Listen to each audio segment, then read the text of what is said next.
चवीच गोकुळ लई भारी। गोकुळ दूध आणि दर्जेदार दुग्ध उत्पादने, चव आहे कोल्हापुरी, गोकुळ लई भारी। कोल्हापूरच्या सर्व पक्षांच्या वतीनं पालकमंत्री आंबेडकर साहेबांची हद्दवाढी या विषयावरती बैठक आयोजित केली होती। यामध्ये कोल्हापूरचे कमिशनर उपस्थित होते, सर्व पक्षाचे प्रमुख नेते उपस्थित होते। कोल्हापूरची हद्दवाढ झालेली नाही हे सर्वश्रुत माहीत आहे। महाराष्ट्रात असं कुठलं शहर राहिलेलं नाही की ज्या शहराची हद्दवाढ झालेली नाही, फक्त कोल्हापूरचीच हद्दवाढ झालेली नाही। खरोखरच कोल्हापूर आता गुदमराला लागलेलं आहे। हद्दवाढ होणं ही काळाची गरज आहे।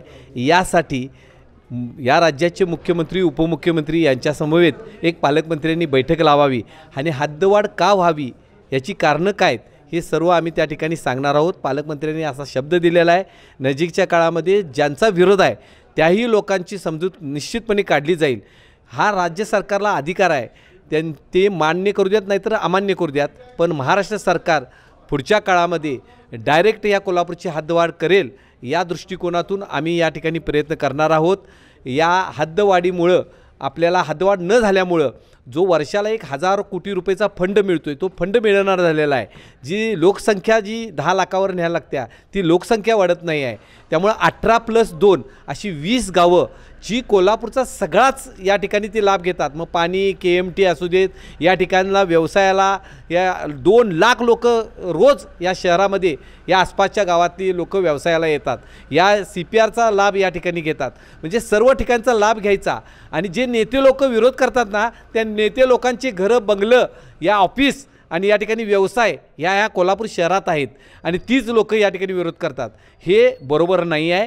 त्यामुळे आता खूप म्हणजे 50 वर्षापेक्षा जास्त काळ हा हद्दवाढीचा प्रश्न आहे, तो लवकर निकाली लावावा यासाठी आम्ही सर्वपक्षीय एकत्र आहोत।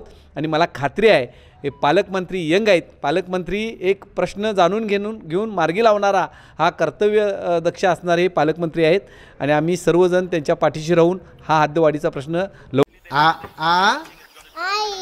Yes. B बदक. क कणीदार. ख खमंग.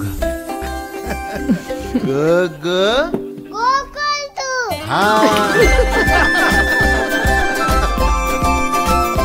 अगदी घरच्यासारखं कणीदार खमंग म्हणजेच गोकुळ तूप। ताज्या घडामोडींसाठी RK न्यूजच्या YouTube चॅनेलला सबस्क्राईब करा आणि बेल आयकॉनला क्लिक करायला विसरू नका।